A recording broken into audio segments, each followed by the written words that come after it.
क्या आप क्रिसमस का त्यौहार मनाते हैं? क्या आप इस बात पर विश्वास करते हैं कि प्रभु यीशु मसीह का जन्म 25 दिसंबर को हुआ था?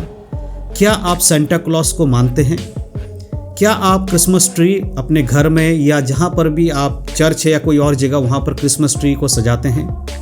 अगर इनमें से कोई भी काम आज आप करते हैं आज के समय में, तो ये वीडियो आपको शुरू से लेकर आखिरी तक देखना बहुत ज़रूरी है। और उन लोगों के लिए भी जो इन बातों को नहीं मानते। बहुत सारे ऐसे लोग होते हैं जो क्रिसमस पे यीशु मसीह का जन्मदिन सेलिब्रेट करते हैं, लेकिन बहुत सारे ऐसे लोग भी होते हैं जो यीशु मसीह का जन्मदिन के रूप में क्रिसमस को नहीं मनाते हैं। आज के समय में दो तरीके के लोग कलीसियाओं में पाए जाते हैं। एक वो लोग हैं जो यीशु मसीह के जन्मदिन के रूप में 25 दिसंबर को मनाते हैं और वो ये मानते हैं कि 25 दिसंबर के दिन यीशु मसीह का जन्म हुआ था। और दूसरे पक्ष के लोग ऐसे हैं जो ये कहते हैं कि यीशु मसीह का जन्मदिन 25 दिसंबर को नहीं हुआ और वो क्रिसमस को यीशु मसीह के जन्मदिन के रूप में नहीं मनाते हैं।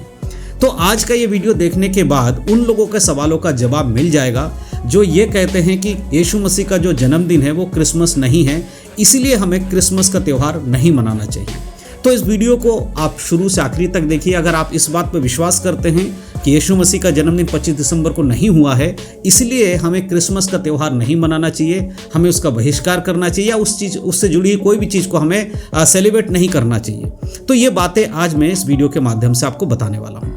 देखिए, अक्सर आपके साथ भी कुछ ऐसे लोग, क्योंकि मुलाकात हुई होगी, आपने भी कुछ ऐसे लोगों से कभी ना कभी बात सुनी होगी जो ये कहते हैं कि बाइबल के अंदर कहीं पर भी नहीं लिखा है कि यीशु मसीह का जो जन्म है वो 25 दिसंबर को हुआ है और इसलिए हमें 25 दिसंबर को यीशु मसीह के जन्मदिन के रूप में नहीं मनाना चाहिए। ये बातें बोलकर क्रिसमस का बहुत सारे लोग विरोध करते हैं। तो क्या ये सही है? क्या यीशु मसीह का जो जन्म है वो 25 दिसंबर को नहीं हुआ है?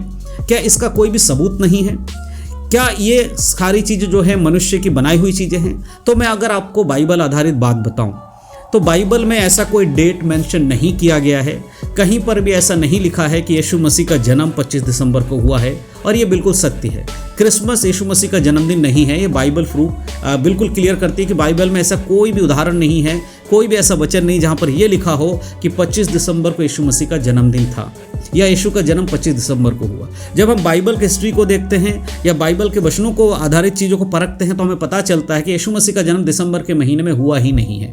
इसीलिए बहुत सारे लोग इस बातों को बाइबल से देखने के बाद कहते हैं कि हमें क्रिसमस नहीं मनाना चाहिए। तो फिर क्या करें? आज दुनिया के 99% लोग क्रिसमस मनाते हैं, चाहे वो क्रिश्चियन लोग हो, मसीही लोग हो या अन्य जाति के लोग हो। हर किसी कंट्री में किसी न किसी जगह पे, हर जगह कोने कोने में आप देखेंगे क्रिसमस को लोग सेलिब्रेट करते हैं। जो यीशु मसीह पे विश्वास करते वो भी सेलिब्रेट कर रहे हैं, जो यीशु मसीह पे विश्वास नहीं करते वो भी सेलिब्रेट कर रहे हैं। तो फिर अब आपको क्या करना चाहिए? आप तो एक मसीही हैं, आप खुद को एक विश्वासी कहते हैं और आप कहते हैं बाइबल के अनुसार ये सब चीज़ें नहीं करना चाहिए। तो फिर एक विश्वासी के लिए क्रिसमस का दिन क्या है, क्या होना चाहिए क्रिसमस के दिन में? देखिए, जो ये मानते हैं कि यीशु मसीह का जन्म 25 दिसंबर को हुआ है, उन्हें ये समझना चाहिए कि ऐसा कोई भी हमारे पास सबूत नहीं है, चाहे वो ऐतिहासिक रूप में हो, चाहे वो बाइबल के अनुसार हो। कोई भी ऐसा सबूत नहीं है जो ये साबित करता है कि प्रभु यीशु मसीह का जन्म 25 दिसंबर को हुआ है।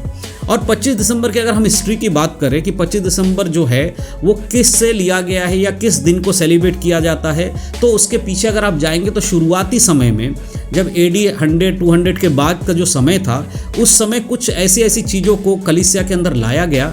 हम सब जानते हैं कि शुरुआत में रोमन कैथोलिक्स चर्च हुआ करते थे जो कि सब कुछ उनके अनुसार ही चलता था। तो शुरू में जो फर्स्ट जो पोप थे उन्होंने बहुत सारी चीज़ों को अपने नियम बनाए, फिर उसका सेकंड पोप आए, उन्होंने अपने नियम बनाए। इस तरह से क्रिसमस को जो लाया गया है उसका एक ऐतिहासिक जो प्रमाण है वो यही है कि रोमन कैथोलिक के थ्रू ये शुरुआत किया गया था। लेकिन इसके पीछे जो 25 दिसंबर का जो त्यौहार है वो क्रिसमस यीशु का जन्मदिन ही इसलिए नहीं था, उसके पीछे कुछ और वजह थी। जब लोगों ने यीशु मसीह पर विश्वास किया, रोम के लोग या वहाँ के इजराइल के आसपास के जो लोग थे जहाँ रोम का सम्राट था, उस जगह के लोग जिन्होंने यीशु मसीह को ग्रहण किया, वो पहले यीशु को ग्रहण नहीं किए थे, तो वो अपने ही रीति रिवाज को फॉलो करते थे। जिस वजह से जो पोप थे या जो भी क्रिश्चियनिटी में थे, जो कैथोलिक रोमन कैथोलिक लोग थे, उन जो लोग कन्वर्ट होके आए या जिन्होंने यीशु मसीह को विश्वास किया, वो अपने पुराने स्वभाव को या पुराने कल्चर को नहीं छोड़ रहे थे। इसीलिए उनके कल्चर को नहीं छुड़वा पाए, इस वजह से उन्होंने कलीसिया के अंदर इस कल्चर को अडॉप्ट कर लिया, ले लिया और यीशु मसीह के जन्मदिन के रूप में मनाने लगे। ये यीशु मसीह का जन्मदिन नहीं था, इसके पीछे मैं बाद में वीडियो बनाकर आपको डिटेल में बताऊंगा। अभी मैं शॉर्ट में आपको बता रहा हूँ, आने वाले समय में इस पर वीडियो बनाऊंगा। तो उस समय से क्रिसमस का शुरुआत हुआ और क्रिसमस के शुरुआत के बाद से सेंटा क्लॉज के आने में काफ़ी 100 साल लगे। ऐसा नहीं कि तुरंत सेंटा क्लॉज का समय आ गया। संत निकोलस के बारे में अगर हम जानते हैं तो आपको पता चलेगा कि सेंटा क्लॉज से उनकी हिस्ट्री जुड़ी हुई है। सेंटा क्लॉज क्रिसमस का कोई हिस्सा नहीं है, वो संत निकोलस के द्वारा ही चीज़ें जो हुई वो बाद में विस्तारित रूप से हम उसको समझेंगे। लेकिन अभी आज का जो वीडियो उसका मुद्दा यही है, जो लोग ये मानते हैं कि क्रिसमस यीशु मसीह का जन्मदिन नहीं है, वो आखिर क्या करें, उनको क्या करना चाहिए। देखिए मेरे प्रियो, आपको एक बात समझना पड़ेगा। ये तो सत्य है कि बाइबल आधारित क्रिसमस यीशु मसीह का जन्मदिन नहीं है, ये बाइबल हमें प्रूव करती है। लेकिन आज दुनिया के अंदर 99% लोग क्रिसमस मनाते हैं, तो बाकी मसीही लोग जो यीशु मसीह के जन्मदिन पर विश्वास नहीं करते, वो क्या करें? क्या वो घर में चुपचाप बैठ जाए? क्या उनको कलीसिया नहीं जाना चाहिए? क्या उन्हें किसी को सुसमाचार नहीं सुनाना चाहिए? नहीं मेरे प्रियो, दुनिया मना रही है, लेकिन आप अगर सेलिब्रेट नहीं कर रहे हो तो इस दिन में हमें क्या करना चाहिए? इस दिन हमें यीशु मसीह के जन्म के बारे में लोगों को बताना है। हमें लोगों को यह बताना है कि जिसको आप सोच रहे यीशु का जन्म हुआ है, आप इसे एक जन्मदिन के रूप में सेलिब्रेट कर रहे हैं, लेकिन क्या आप जानते हैं उसके जन्म का मतलब क्या है? क्यों यीशु मसीह का जन्म इस संसार में हुआ? क्यों आज से 2000 साल पहले एक बालक आया जिसने हमारे लिए अपने प्राणों को दिया? वो व्यक्ति कौन है, उसके बारे में प्रचार करना। क्रिसमस का दिन यीशु का जन्मदिन नहीं है, लेकिन यीशु का जन्म इस संसार में हुआ है, यह सत्य है, और उसके जन्म का प्रचार हमें करना है। जो लोग क्रिसमस मनाते हैं, यीशु का जन्मदिन मनाते हैं, उन्हें भी यह समझना चाहिए कि हमारा उद्देश्य यीशु का जन्मदिन मनाना कभी नहीं होना चाहिए।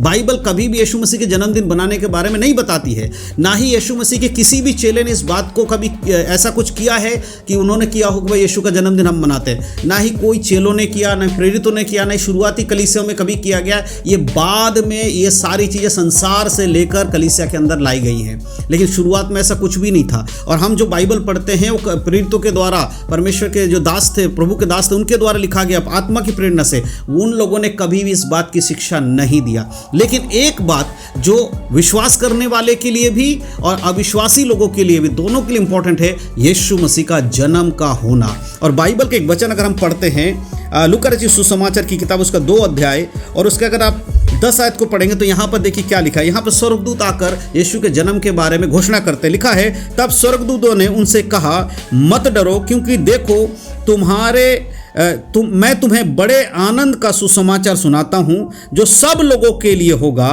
कि आज दाऊद के नगर में तुम्हारे लिए एक उद्धारकर्ता जन्मा है और यही मसीह प्रभु है। ये स्वर्गदूतों के द्वारा चरवाहों को, जो बैतलहम में अपने भेड़ बकरियों को चरा रहे थे और उनकी रक्षा कर रहे थे, उन लोगों के पास यीशु मसीह के जन्म के बाद स्वर्गदूत आते हैं और आकर कहते हैं कि तुम्हें एक आनंद की बात मैं बताना चाहता हूँ, आज दाऊद के नगर में तुम्हारे लिए एक उद्धारकर्ता का जन्म हुआ। मेरे प्रियो, यही काम एक विश्वासी का होना चाहिए। अगर आप यीशु मसीह पर विश्वास करते हैं तो उसके जन्मदिन को मनाने से ज़्यादा आपका फोकस किस बात पर होना चाहिए कि यीशु मसीह का जन्म हुआ है मानव जाति के उद्धार के लिए। जिस तरह आपका और हमारा उद्धार यीशु मसीह के द्वारा हुआ है, उसी प्रकार दूसरों को भी इस बारे में बताना, सुसमाचार बताना, ये एक विश्वासी का परम उद्देश्य होना चाहिए। यीशु मसीह का जन्मदिन मनाना ये बाइबल हमें नहीं सिखाती है, और यीशु मसीह ने कहीं पर भी आज्ञा भी नहीं दिया है कि तुम जाकर मेरा जन्मदिन मनाओ। ये तो संसार के लोग अपनी खुशी के लिए, अपने आप को खुश करने के लिए कर रहे हैं। इससे ना ही परमेश्वर की कोई महिमा है, ना ही यीशु मसीह की कोई महिमा है, ना ही बाइबल आधारित है, कुछ भी नहीं है। लेकिन प्रभु का जो उद्देश्य है, परमेश्वर की जो आज्ञा, वो क्या है कि तुम जाओ, जाति जाति के लोगों को सुसमाचार सुनाओ, उन्हें चेला बनाओ और उन्हें पिता पुत्र पवित्र आत्मा के नाम से बपतिस्मा दो, और जो बातें मैंने तुम्हें आज्ञा दी हैं उन्हें मानना सिखाओ। यही है यीशु मसीह का उद्देश्य एक विश्वासी के जीवन में। हालेलुया। लेकिन आज के समय में विश्वासी लोग ईस्टर मनाने में, गुड फ्राइडे मनाने में, पाम संडे मनाने में, क्रिसमस मनाने में मशरूम हो गए, मतलब उसी में घुल मिल गए हैं। उससे आगे कुछ सोचना नहीं चाहते, उससे आगे जाना नहीं चाहते। लेकिन सच्चाई क्या है कि जिस तरह स्वर्गदूतों ने आकर लोगों को बताया तुम्हारे आसपास एक व्यक्ति का जन्म हुआ, तुम्हारे नगर में एक व्यक्ति का जन्म हुआ है, वो इस जगत का उद्धार करता है, उसी तरह वो आज हमसे भी यही चाहते हैं कि हम भी जाकर दूसरों को बताएं प्रभु यीशु मसीह के बारे में। मेरे प्रियो, क्रिसमस का सेलिब्रेशन से बढ़कर यीशु मसीह के बारे में दूसरों को बताना बाइबल का उद्देश्य है। अगर आप यीशु मसीह का जन्मदिन मनाते हैं, क्रिसमस सेलिब्रेट करते हैं, तो इस पर विचार कीजिए जरा, क्या इससे एक आदमी का उद्धार हो रहा है? आपके क्रिसमस मनाने से क्या किसी का मन फिराव हो रहा है? और अगर आप ऐसा कर नहीं पा रहे तो फिर इसका क्या फ़ायदा है? क्योंकि हम लोगों को यीशु मसीह जब लेने आएंगे तो आपके क्रिसमस कितने साल आपने मनाए उसके अनुसार आपका न्याय नहीं होगा। आपका न्याय होगा कि तुम कितना पवित्र जीवन जिए हो, तुमने कितने लोगों को धर्मी बनाया, कितने लोगों को सुसमाचार सुनाया, उस बात पर आपका न्याय किया जाएगा। और जो लोग दुखी होते हैं कि यीशु मसीह का जन्म क्रिसमस नहीं फिर भी लोग मना रहे हैं और कुड़कुड़ाने लगते हैं, दुखी हो जाता है, तुम क्यों मना रहे? जो कर रहा है उसे मना करना हमारा काम है, लेकिन अगर वो नहीं मानता है तो हमारा क्या उद्देश्य? हमारा उद्देश्य क्रिसमस के संदेश, यानी कि यीशु के जन्म का संदेश, क्रिसमस का संदेश नहीं, यीशु मसीह के जन्म का संदेश हमें जगत को देना है, लोगों को बताना है कि यीशु मसीह आज से 2000 साल पहले इस पृथ्वी पर जन्म लिए, एक मनुष्य बनकर आए, परमेश्वर ने अपने इकलौते पुत्र को दिया और जो कोई इस पर विश्वास करेगा वो नाश नहीं होगा परंतु अनंत जीवन पाएगा। तो इसीलिए क्रिसमस मनाने वाले भी इस बात को ध्यान दें कि क्या आपसे परमेश्वर यही उम्मीद करते हैं? और जो क्रिसमस नहीं मनाते हैं आपको भी ध्यान देना चाहिए, क्या सच में परमेश्वर आपसे ये उम्मीद करते हैं कि आप दूसरों को देखकर कुड़कुड़ाते रहे, कुछ भी ना करें? आपको भी तो यही कार्य देना है। उस दिन अगर लोग नहीं मान रहे तो आपका काम क्या है? उस क्रिसमस का दिन को सेलिब्रेट जो लोग कर रहे हैं, आप अगर नहीं करते हो तो आप दूसरों को जाकर यीशु मसीह के बारे में बताएं। उस दिन का इस्तेमाल करें लोगों को सुसमाचार सुनाने में, उस दिन का इस्तेमाल करें लोगों को यीशु के बारे में बताने में। जगह जगह ट्रैक्स बांटिए, बाइबल बांटिए, परमेश्वर के बारे में बताइए। वो दिन अगर आपको दिया गया है तो उस दिन में भलाई में बदल दी। हर दिन परमेश्वर ने दिया है और हर दिन का इस्तेमाल हमें करना है। तो मैं इस बात को बताना चाहता था क्योंकि बहुत सारे लोग दो तरह होते हैं, दो तरफा लोग होते हैं। एक तरफा लोग क्या है जो यीशु मसीह के जन्मदिन को, क्रिसमस के दिन को सेलिब्रेट करते हैं, दूसरे वो हैं जो नहीं मानते क्योंकि बाइबल आधारित नहीं है, और इन दोनों में टकरार होता रहता है। लेकिन मैं आपको बता, दोनों को समझना होगा कि हमारा मकसद जन्मदिन मनाना या नहीं मनाना ये नहीं होना चाहिए। हमारा मकसद होना चाहिए यीशु मसीह के सुसमाचार को जगत तक पहुंचाना। आज भी बहुत सारे लोग हैं जो यीशु को नहीं जानते हैं। अगर आप उनमें से एक के पास भी सुसमाचार लेकर एक का भी उद्धार आपके द्वारा हुआ, वो आपके लिए स्वर्ग में बड़ा प्रतिफल होगा। ना कि संसार में ज़्यादा आप यीशु मसीह के जन्मदिन मना रहे, केक काट रहे, उससे कोई फ़ायदा नहीं है। लेकिन एक पापी मन फिराता है तो स्वर्ग में स्वर्गदूत जो है वो आनंद मनाते हैं। तो इस बात को गौर करिएगा। तो यही मैं इस वीडियो के माध्यम से आप तक पहुंचाना चाहता था बातें। अगर आपको लगता है किसी और टॉपिक पे आप वीडियो चाहते हैं, किसी भी विषय पे, तो मैं आपसे यही कहना चाहता हूँ, हमारे कमेंट में नीचे कमेंट बॉक्स में आप अपने टॉपिक को लिख के भेज दीजिए। सबसे ज़्यादा जिस टॉपिक पर लोग वोट करेंगे या जो लोग लिख के भेजेंगे, आने वाले वीडियो में उसी टॉपिक पर बनाऊंगा। तो कुछ भी अगर आप चाहते हैं बाइबल आधारित जानना, नीचे कमेंट बॉक्स में ज़रूर लिखिएगा। और अगर ये वीडियो आपको समझ में आया है, अच्छा लगा है, तो अपने मसीह भाई बहनों को शेयर करना बिल्कुल मत भूलिएगा। क्रिसमस आने वाला है, उससे पहले लोगों तक ये संदेश पहुंचाना हमारा और आपका काम है। साथ ही साथ अगर आपने अभी तक हमारे YouTube चैनल को नहीं सब्सक्राइब किया है तो प्लीज़ आप इस वीडियो को अगर YouTube चैनल पर देख रहे हैं तो हमारे चैनल को सब्सक्राइब कर लीजिएगा। और अगर अभी आप फेसबुक पर इस वीडियो को देख रहे हैं तो मैं आपसे कहना चाहता हूँ फेसबुक पेज को फॉलो और लाइक ज़रूर करिएगा। और इस वीडियो को अपने मसीह भाई बहनों शेयर करना बिल्कुल मत भूलिएगा। परमेश्वर इन सब बातों के द्वारा आप सबको आशीष दे। यीशु मसीह के नाम में सभी को जय मसीह की। God bless you. आशीषित रहें, प्रभु में बढ़ें, उद्धार में बने रहें, यीशु मसीह के नाम में आमीन।